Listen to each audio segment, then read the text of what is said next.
அருமையான ஓய்வு நாளிலும் தேவ சமூகத்துக்கு வந்த உங்கள் ஒவ்வொருவரையும் இயேசு நினைற்ற நாமத்தினாலே அன்பின் வாழ்த்துக்கள். இந்த நாளிலும் தேவ செய்திக்கு முன்பதாக கண்களை மூடி நாம் ஜெபிப்போம். அன்பு ரட்சகா, இந்த அருமையான வேலைக்காக நன்றியோடுமை ஸ்தோத்திரம் பண்ணுகிறோம். ஆண்டவரே, இந்த தேவ செய்தி கேட்க வந்த ஒவ்வொரு பிள்ளைகளையும் நீர் ஆசீர்வதிப்பீராக. உம்முடைய தயவும் உம்முடைய கிருபை உம்முடைய ஆசீர்வாதம் இந்த பிள்ளைகளோடு கூட இருப்பதாக. ராஜா, ஒவ்வொரு வாரமும் உம்முடைய வார்த்தையை கொடுத்து பிள்ளைகளை நடத்தி கொண்டிருக்கிறேன். இந்த வார்த்தைகள் இன்னும் பெரிதான காரியங்களை பிள்ளையுடைய வாழ்க்கையில செய்வதாக. எல்லா தடைகளும் எடுத்து போடுங்க. பரிசுத்த ஆவியானவர் துணை செய்யுங்க. கர்த்தர் கூடவே இருந்துங்க. தொடர்ந்து வழி நடத்தும். இயேசு நினைற்ற நாமத்திலே ஜெபித்து ஒப்பு கொடுக்கிறேன் ஜீவனுள்ள நல்ல பிதாவே, ஆமென். ஆமென். ஹல்லேலூயா. கர்த்தர் நல்லவர், அவர் கிருபை என்றும் உள்ளது. இம்மட்டும் கர்த்தர் நம்மை நடத்தி கொண்டிருக்கிறார். கடந்த நாள் முழுவதும் நாம் ஜெபித்துக் கொண்டிருக்கிறோம். கர்த்தர் பெரிய கிருபைகளை நமக்காக செய்திருக்கிறார். சோ இப்பொழுது இன்று முதல் நமக்கு சபைகள் திறக்கப்பட்டிருக்கிறது. நீங்களும் தேவ சமூகத்துல வந்து விடுதலையாய் ஆராதிக்கலாம். ஒரு வேளையில உங்களால சபைக்கு வர முடியும்னா கண்டிப்பா வந்து தேவ சமூகத்துல வந்து உங்களை நீங்கள் அர்ப்பணித்து ஆராதிங்க. நிச்சயமா கர்த்தர் தாமே ஆசீர்வாதத்தை நடத்துவார். ஹல்லேலூயா. சோ இன்னும் எவ்வளவு காலம் எப்படி இருக்கும் என்பது நமக்கு தெரியாது. இந்த நாட்களை நாம் பிரயோஜனப்படுத்திக் கொள்வோம். தேவாலயம் திறக்கப்பட்டபடினால முடிந்த அளவுக்கு நீங்கள் தேவனுடைய ஆலயத்துக்கு வர பாருங்க. நம்முடைய சபையில 2 ஆராதனைகள் நடக்கிறது. சோ நீங்கள் ஏதாவது ஒரு ஆராதனையில வந்து கலந்து கொள்ளுங்க. கர்த்தர் தாமே நிச்சயமாய் ஆசீர்வதிப்பார். சோ இப்பொழுதும் நம்ம வேத வசனத்துக்கு நேராக நம்முடைய கவனத்தை திருப்புவோம். ஏசாயா 28ஆம் அதிகாரம் 16வது வசனத்தை வாசிப்போம். ஏசாயா 28:16. ஆதலால் கர்த்தராகிய ஆண்டவர் உரைக்கிறதாவது, இதோ அஸ்திபாரமாக ஒரு கல்லை நான் சீயோனிலே வைக்கிறேன், அது பரீட்சிக்கப்பட்டதும் விலையேற பெற்றதும் திட அஸ்திபாரம் உள்ளதுமான மூளைக்கல்லாய் இருக்கும், விசுவாசிக்கிறவன் பலரான். ஆமென். ஹல்லேலூயா. கர்த்தர் நல்லவர், அவர் கிருபை என்றும் உள்ளது. வேத வசனத்தின்படி பார்க்கிறோம். இதோ அஸ்திபாரமான ஒரு கல் நான் சீயோனிலே வைக்கிறேன்.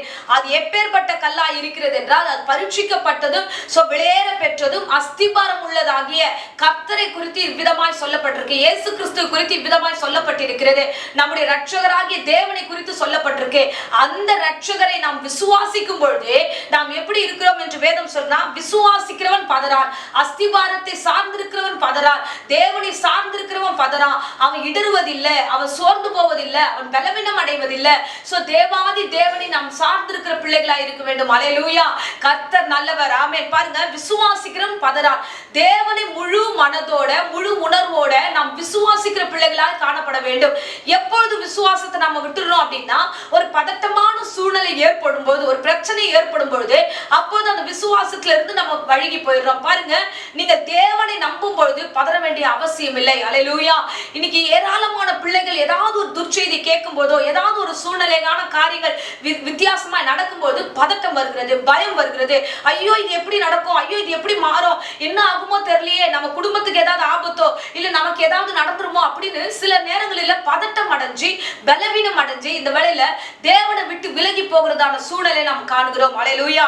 இன்றைக்கு தேவனை நாம் விசுவாசிப்போம். எந்த காரியத்தை குறித்து பதற வேண்டிய அவசியம் இல்ல.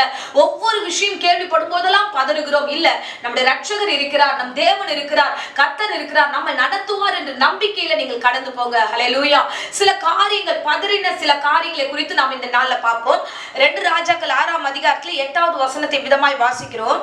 அக்காலத்தில் சீரியாவின் ராஜா இஸ்ரவேலுக்கு விரோதமாய் யுத்தம் பண்ணி இன்ன ஸ்தலத்திலே பாளையம் இறங்குவேன் என்று தன் ஊழியக்காரர்களுடைய ஆலோசனை பண்ணினான். ஆமென். ஹல்லேலூயா. பாருங்க, சீரிய ராஜா என்ன பண்ணுகிறார்? இஸ்ரவேலுக்கு விரோதமாக ஒரு பிளான், ஒரு விரோதமான ஒரு செயல்பாடு, விரோதமான ஒரு காரியம். அவங்க வந்து எப்படியாவது இந்த ஜனங்களை அழிக்கணும், எப்படியாவது இந்த ராஜாவை பிடிக்கணும்னு சொல்லிட்டு அவங்க பிளான் பண்றாங்க. அவங்க பிளான் பண்ணி அங்கங்க வந்து பாளையம் இறங்கலாம்னு பிளான் பண்ணும்போது, அவர்கள் எங்கெல்லாம் இருக்கிறார்கள், என்னெல்லாம் பண்ணலாம் அப்படின்ற ஒரு காரியத்துல இருக்கும்போது அங்கே ஒரு சம்பவம் உண்டாகிறது. என்னன்னா, இங்க எலிசா என்ற ஊழியக்காரர் இஸ்ரவேல் ராஜாவுக்கு, இங்கெல்லாம் நீங்க இருக்காதீங்க, இந்த இடத்துல அவங்க பாளையத்துல அவங்க வந்து இறங்க போகிறாங்கன்னு சீரியாவை குறித்ததான ரகசியத்தை அவன் வெளிப்படுத்துகிறான். இந்த காரியத்தை அறிந்ததுமே அந்த ராஜாக்கு பயங்கர கோபம் வருது. நமக்குள்ள யாரோ ஒருத்தர் வந்து அவர்களுக்கு உதவி செய்கிறார்கள், யார் அதை அப்படி பண்றா, எனக்கு ஒண்ணுமே புரியல, நம்ம பண்ற பிளான் அவங்களுக்கு எப்படி தெரியும் அப்படின்னு அவர் கோபத்தோடு கூட சில காரியங்களை யோசிக்கிறார். அப்பொழுது 12வது வசனத்தை வாசிப்போம்.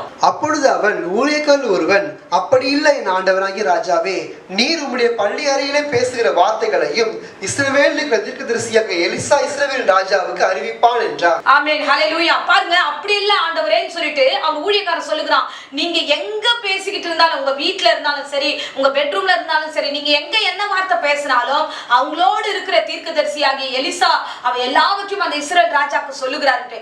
இத கேட்டதுமே அந்த சீரிய ராஜாக்கு பயங்கர கோபம் வந்து உடனடியாக என்ன சொல்லுகிறான், முதல்ல நம்ம போய் எலிசாவை பிடிப்போம் சொல்லிட்டு எல்லா ரதங்களோடு வருகிறார்கள். 15வது வசனத்தை நாம் வாசிப்போம். தேவனுடைய மனுஷன் வேலைக்காரன் அதிகாலமே எழுந்து வெளியே புறப்படுகையில் இதோ ராணுவமும் குதிரைகளும் ரதங்களும் பட்டணத்தை சுற்றி கொண்டிருக்க கண்டான். அப்பொழுது வேலைக்காரன் அவனை நோக்கி, ஐயோ என் ஆண்டவனே, என்ன செய்வோம் என்றான். ஆமென், ஹல்லேலூயா. பாருங்க, இந்த சம்பவத்துல நம்ம பார்க்கிறோம், எலிசாவும் அவருடைய ஊழியக்காரன் ஒரு இடத்துல இருக்காங்க. அவர்களை சுற்றி ரதங்கள் இருக்கிறது. இப்ப எல்லா ராஜா சூழ்ந்துட்டாரு இந்த சீரிய ராஜா எலிசாவை பிடிக்க.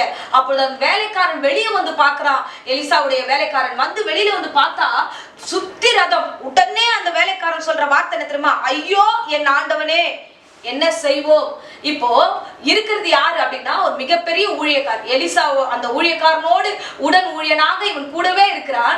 ஆனா சூழ்நிலையை பார்த்ததுமே அவனுடைய வார்த்தை என்ன வருதுன்னா, ஐயோ ஆண்டவனே. ஐயோனா என்ன, ஐயோ முடிஞ்சிருச்சு நம்ம கதை, அவ்வளவுதான், நம்மள சுத்திட்டாங்க, நம்மள சுத்தி ராஜாக்கள் இருக்கிறாங்க, அவ்வளவுதான், நம்ம பட்டணத்துல அந்த ராஜாக்கள்லாம் வந்திருக்கிறாங்க, முடிஞ்சு போச்சு, நம்மள இப்படி எல்லாம் பேசுறாங்க, நம்மள இப்படி எல்லாம் நடத்துறாங்கன்னு சொல்லிட்டு அவன் வந்து அந்த சூழ்நிலையை பார்த்ததுமே தவறுதலான ஒரு கணக்கு போடுகிறான். ஹல்லேலூயா. இன்றைக்கு அநேகர் அப்படிதான், ஏதாகிலும் யாராவது பேசுறத கேட்டுட்டா அவ்வளவுதான், என் பிரச்சனை முடிஞ்சிச்சு, அவ்வளவுதான் முடிஞ்சிச்சு, என் எதிராளிங்க எனக்கு விரோதமா செஞ்சுட்டாங்க, அவ்வளவுதான், நான் ஒன்னும் எழுந்திருக்க முடியாது என்று நல்ல விசுவாசத்துல இருக்கிற விசுவாச பிள்ளைகளே பதறுகிறோம். சூழ்நிலையை பார்த்து பதறுகிறோம். இப்போ இந்த சூழ்நிலையை பார்த்து அந்த வேலைக்காரனுடைய பதட்டமான சூழ்நிலையை எலிசா காண்கிறார், அந்த ஊழியக்காரர் காண்கிறார். என்ன ஜெபம் பண்றார் பாருங்க, 16வது வசனம். அதற்கு அவன், பயப்படாதே, அவர்களோடு இருக்கிறவர்களை பார்க்கிலும் நம்மோடு இருக்கிறவர்கள் அதிகம் என்றார். ஆமென், ஹல்லேலூயா. சோ இப்போ எலிசா சொல்லுகிறாரு, 16வது வசனத்துல வாசிக்கிறோம், அதற்கு அவன், பயப்படாதே, அவர்களோடு இருக்கிறவர்களை பார்க்கிலும் நம்மோடு இருக்கிறவர்கள் அதிகம் என்று. இந்த வேளையில எலிசா திரும்பி தன்னுடைய ஊழியக்காரனை பார்த்து சொல்லுகிறார், தன்னுடைய வேலைக்காரனை பார்த்து சொல்லுகிறான், பயப்படாதீங்க. இன்னைக்கு ஆவியானவர் உங்களோடு கூட பேசுகிறார். சில பிரச்சனைகளை பார்த்த உடனே பயப்படுறோம், சில பிரச்சனைகளை கேள்விப்பட்டதுமே பயப்படுறோம். என்னடா நம்மள சுத்திட்டாங்களே, நம்மள பேசிட்டாங்களே, நமக்கு இதெல்லாம் நடந்துருமோ, ஐயோ இது இப்படி ஆகி போயிடுச்சுன்னு சொல்லிட்டு பல விதமான யோசனைக்கு நேராக கடந்து போகிறோம். ஒரு காரியத்தை தெளிவாய் புரிந்து கொள்ள வேண்டும், அதெல்லாம் புறஜாதிகள், அவர்கள் எல்லாம் தேவனை அறியாதவர்கள், அவர்களெல்லாம் தேவன் கிட்ட வராதவர்கள். அவர்கள் பேசுகிற காரியத்தை தேவனை அறிந்து அஸ்திபாரமாகிய கிறிஸ்துவ மேல் சார்ந்திருக்கிற நீங்க எந்த காரியத்தை குறித்து பயப்படாதீங்க, சூழ்நிலை கண்டு பயப்படாதீங்க. அப்போதான் எலிசா ஆண்டவரை நோக்கி ஜெபிக்கிறான். தன் வேலைக்காரருடைய பரிதாபமான நிலைமையை கண்டு அவன் ஜெபிக்கிற விதத்தை பார்ப்போம். 17வது வசனம். அப்பொழுது எலிசா விண்ணப்பம் பண்ணி, கர்த்தாவே, இவன் பார்க்கும்படி இவன் கண்களை திறந்தருளும் என்றான். பாருங்க, இவன் பார்க்கும்படி இவன் கண்களை திறந்தருளும் என்று அவன் ஜெபிக்கிறான் எலிசா. ஹல்லேலூயா. சோ இன்றைக்கு நீங்க ஜெபிக்கிற பிள்ளைகளாய் மாற வேண்டும். பிரச்சனை இப்படி இருக்கு ஆண்டவரே, என்னுடைய ஆவிக்குரிய கண்களை எனக்கு திறந்தருளுங்க, நீர் என்னை சுற்றி இருக்கிறீர் என்பதை நான் அறிந்து கொள்ள வேண்டும் என்று நீங்க ஜெபிக்கிற பிள்ளைகளாய் மாற வேண்டும். ஹல்லேலூயா. இந்த அழகான ஒரு சூழ்நிலையை, இப்ப பதட்டமானது யாருக்கா இருந்தாலும் அந்த வேளையில நமக்கு ஒரு குழப்பம் வரும், என்னடா நம்மள சுத்தி இருக்காங்களே, அந்த பதட்டம் தான் இந்த ஊழியக்காரருக்கு இருந்தது.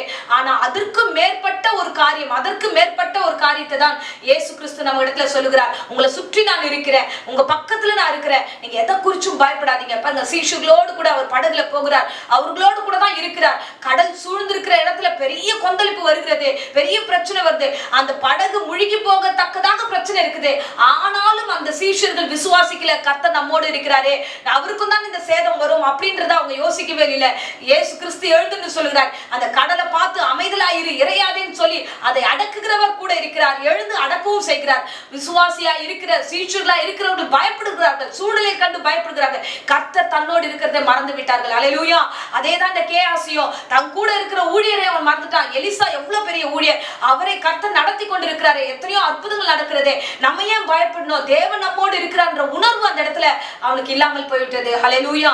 பாருங்க, எலிசா இவ்விதமாய் ஜெபம் பண்ணி அவனுடைய அவிசுவாசமான கிரியைகளை நீக்கும்படியாக அவன் ஜெபம் பண்ணும்போது கர்த்தர் பெரிய அற்புதத்தை செய்கிறார். தொடர்ந்து வாசிப்போம். உடனே கர்த்தர் அந்த வேலைக்காரன் கண்களை திறந்தார். இதோ எலிசாவை சுற்றிலும் அக்கினிமயமான குதிரைகளாலும் ரதங்களாலும் அந்த மலை நிறைந்திருக்கிறதை அவன் கண்டான். ஆமென், ஹல்லேலூயா. அந்த மலை முழுவதும் அக்கினிமயமான குதிரைகளும் ரதங்களும் சூழ்ந்திருக்கிறது. ஏராளமான தூதர்கள் அங்க இருக்கிறதையும் அந்த இடத்துல காண்பிக்கப்படுகிறது. ஹல்லேலூயா. அன்பு பிள்ளையே, இந்த பிரசங்கத்தை கேட்கிறவர்களே, நம்மை சுற்றி தேவன் இருக்கிறார். ஆமென். தூதர்கள் இருக்கிறார்கள், கோடான கோடி தூதர்கள் இருக்கிறார்கள். எதை குறித்தும் நீங்கள் பயப்பட வேண்டிய அவசியம் இல்லை. ஐயோ, இந்த உலகத்துல நான் தனிமையா இருக்கிறேன், இந்த காரியம் எப்படியாய் முடியும், இந்த பிரச்சனை எப்படியாய் முடியும் என்றெல்லாம் யோசிக்காதீங்க.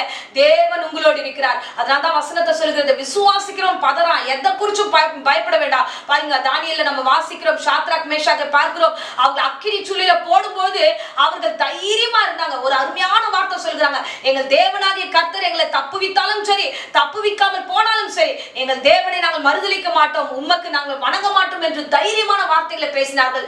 அவர்கள் மத்தியில கர்த்தர் நாலாம் ஆளாய் உலாவினார் என்று வேதத்துல நம்ம வாசிக்கிறோம். அவ்விதமான தைரியமும் விசுவாசமும் உங்களுக்கு தேவை. நெருக்கடி வரலாம், பிரச்சனைகள் வரலாம். தேவனை சார்ந்திருக்கிற நாம எந்த சூழ்நிலையும் பிரச்சனையை கண்டு நாம புலம்ப கூடாது.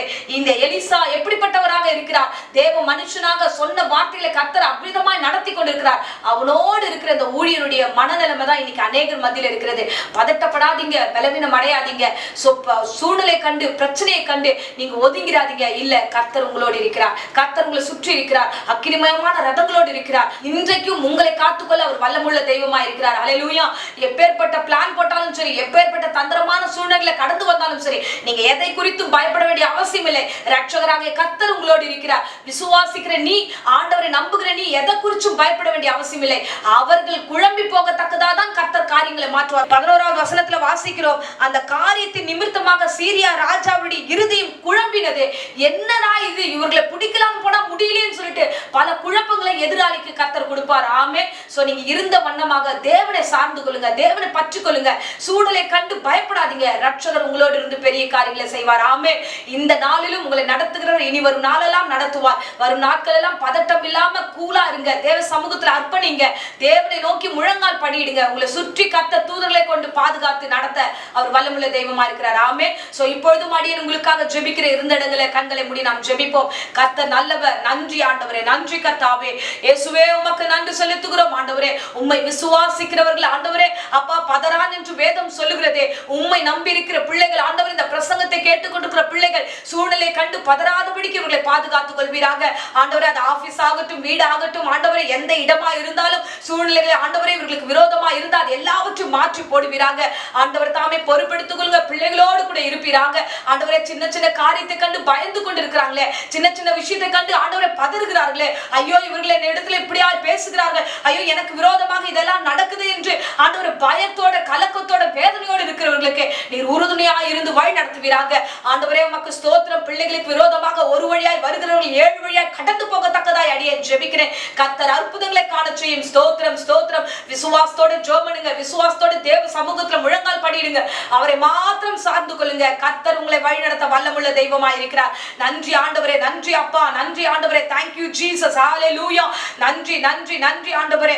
அப்பா, இந்த வேளையில பிசாசுடைய கிரியைகளும் ஆண்டவரே தந்திரங்களையும் இயேசுவின் நாமத்தினால் சபித்து கட்டுகிறேன். கர்த்தர் தாமே பொறுப்பெடுத்துக் கொள்ளும். அதிசயங்களை காண செய்யும். இப்பொழுது கூட கர்த்தாவே, வியாதியோடு யாராகிலும் போராடி கொண்டிருந்தா வியாதி பலவீனங்களை எடுத்து போடுங்க ஆண்டவரே. பலவீனமான சிந்தனைகளை எடுத்து போடுங்க.